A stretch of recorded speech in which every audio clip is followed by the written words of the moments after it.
Get ready. Start. At the outset, I should like to state that we are not able to understand some of the secrets of the railway board and the policy which they are following. When I say secret, I mean that they have got certain policies and methods which are not easily understandable by people like us. There is no proper organization through which the ordinary railway labourers and their associations could represent their grievances.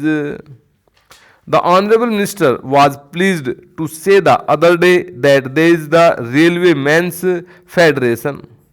But I must tell him that the practical difficulty of all the unions in the railways is that they are not able to push their case through the Railwaymen's Federation.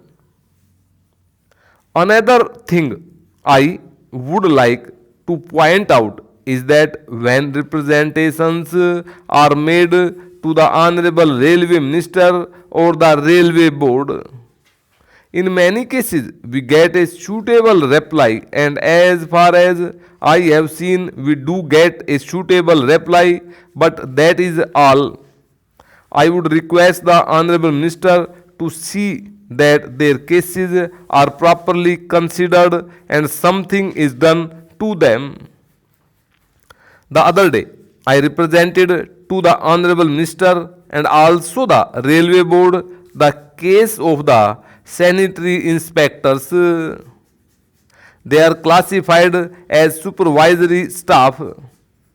Prior to 3rd May 2008, they were given upper class passes like other officers, but since that date, all of a sudden, the upper class passes have been stopped for these people. We do not understand why this discrimination should have been made against these sanitary inspectors.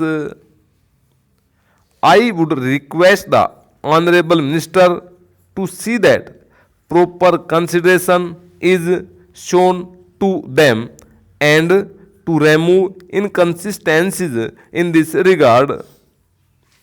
Even though repeated representations have been made to the Railway Board and the Honorable Minister, the case of the running staff has never been properly considered at all.